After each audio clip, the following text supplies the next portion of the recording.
বীরভূমে বিজেপি প্রার্থী দেবাশিস ধরের মনোনয়ন বাতিল। প্রাক্তন আইপিএস দেবাশিস ধর রাজ্যের ছাড়পত্র না পাওয়ায় তার প্রার্থীপদ বাতিল হয়েছে। দেবাশিস ধরের জায়গায় বীরভূমের নয়া বিজেপি প্রার্থী দেবতনু ভট্টাচার্য। গত মঙ্গলবার দেবাশিসের প্রার্থীপদ নিয়ে সরব হন মমতা বন্দ্যোপাধ্যায়। ঋতবাস রয়েছেন। ঋতবাস, দেবাশিস ধর তিনি বিজেপির প্রার্থী ছিলেন, কিন্তু তার প্রার্থীপদ বাতিল হয়ে গিয়েছে।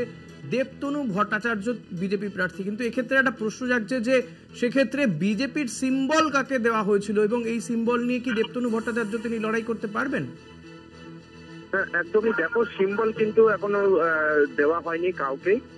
দেবাশিস ধর তিনি কিন্তু মনোনয়ন দাখিল করেছিলেন, তবে সেই মনোনয়ন যে বাতিল হতে পারে তার আশঙ্কা কিন্তু তৈরি হয়েছিল যেদিন জেলাতে মুখ্যমন্ত্রী জেলা সফরে এসেছিলেন এবং বীরভূম জেলার যে রামপুরহাটের তারাপীঠ সংলগ্ন তারাপুর, সেখানে মুখ্যমন্ত্রী বা দলনেত্রী মমতা বন্দ্যোপাধ্যায় তিনি সভা করেন। সেই সভা থেকেই কার্যত তিনি ইঙ্গিত দিয়েছিলেন যে রাজ্য সরকারের তরফে যে এনডিসি বা নো ডিউ সার্টিফিকেট সেটা কিন্তু দেওয়া হয়নি, এবং তারপরে কিন্তু একটি জলঘোলা তৈরি হয়েছিল, একটি প্রশ্ন চিহ্ন তৈরি হয়েছিল, তাহলে কি দেবাশিস ধরের যে মনোনয়ন সেটা কি বাতিল হতে পারে?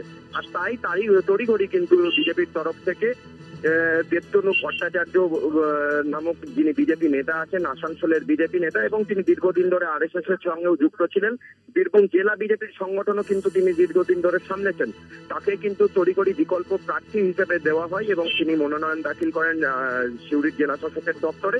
আর তারপরে সেই আশঙ্কা কার্যত সত্যি হয় আজকে দেখা যায় যে দেবাশিস ধর তিনি আজকে যে স্ক্রুটিনির দিন ছিল সেখানে দেখা যায় যে ওই এনডিসি সার্টিফিকেট যেটা রাজ্য সরকার থেকে দেওয়া হয় সেই সার্টিফিকেট মনোনয়নের সময় জমা করেননি তিনি, আর যার জন্যই কিন্তু তার প্রার্থীপদ বাতিল হয়েছে। তার ইতিমধ্যেই কিন্তু দেবাশিস ধর কলকাতা হাইকোর্টে গিয়েছেন, সেখানে সিঙ্গেল বেঞ্চে তিনি মামলা করেছেন এবং সেখান থেকে সেই মামলা ডিভিশন বেঞ্চে, এবং তার পরবর্তী শুনানির দিন আছে সোমবার। এখন কি হয় সোমবার, কি রায় দেয় হাইকোর্ট, সেটাই এখন দেখা। একদম ধন্যবাদ ঋতভাস। কথা বলছেন প্রতিনিধি ঋতভাসের সঙ্গে। পাশাপাশি দেবাশিস ধর তিনি সুপ্রিম কোর্টেও যাচ্ছেন বলে জানিয়েছেন। হাইকোর্টে দ্রুত শুনানির আর্জি খারিজ হয়ে যায়। প্রার্থীপদ বাতিলের বিরোধিতায় কোর্টে গিয়েছিলেন এবং হাইকোর্টে সোমবারের আগে শুনানি নয়, নির্দিষ্ট নিয়ম মেনেই মামলার শুনানি, এমনটাই কিন্তু জানিয়েছেন প্রধান বিচারপতির ডিভিশন বেঞ্চ।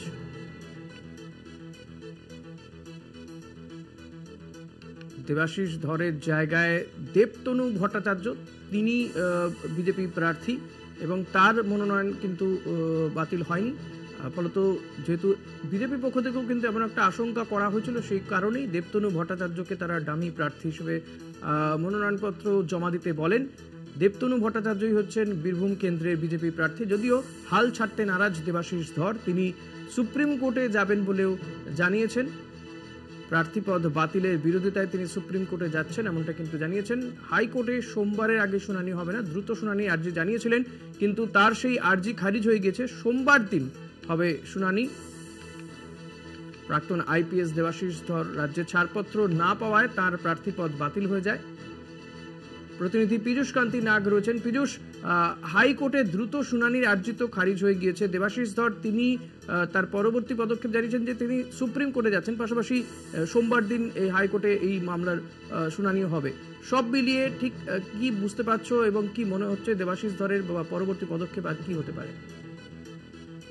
দেখো, যেহেতু মনোনয়নপত্র জমা দেওয়ার বা একটা নির্দিষ্ট সময়সীমা ধার্য করা রয়েছে নির্বাচন কমিশনের পক্ষ থেকে, ফলে এক্ষেত্রে তাকে এই মনোনয়নপত্র জমা দেওয়া যে বাতিলের যে বিষয়টি, সেই বিষয়টিতে হস্তক্ষেপ করতে গেলে আদালতের দ্বারস্থ হতেই হবে, এবং সেই জন্যই তিনি কলকাতা হাইকোর্টের দ্বারস্থ হয়েছিলেন। এবং বিচারপতি সব্যসাচী ভট্টাচার্য এই মামলায় হস্তক্ষেপ যেমন করবেন না বলে জানিয়ে দিয়েছিলেন, পরবর্তীকালে তিনি প্রধান বিচারপতির দৃষ্টি আকর্ষণ করেন তার আইনজীবীরা, কিন্তু প্রধান বিচারপতিও জানিয়ে দিয়েছেন যে তিনি মামলা দায়ের করতে পারেন, কিন্তু দ্রুত শুনানি এই মুহূর্তে সম্ভব নয়। কারণ তুমি জানো যে শনি এবং রবি দুদিনই কলকাতা হাইকোর্ট বন্ধ থাকে, ফলে সোমবারের আগে এই মামলার দ্রুত শুনানি সম্ভব নয়। ফলে তিনি যদি আজকেও মামলা দায়ের করেন তাহলে সেক্ষেত্রে সোমবার শুনানির সম্ভাবনা রয়েছে, মঙ্গলবার শুনানির সম্ভাবনা রয়েছে। সোমবারই যে শুনানি হবে সে বিষয়ে কিন্তু কোনো মত ব্যক্ত করেননি প্রধান বিচারপতি। তিনি শুধু বলেছেন যে নির্দিষ্ট প্রক্রিয়ার মাধ্যমেই তিনি শুনানি গ্রহণ করবেন। ফলে এক্ষেত্রে সুপ্রিম কোর্টে যাওয়া ছাড়া তার আর কোনো পথ নেই।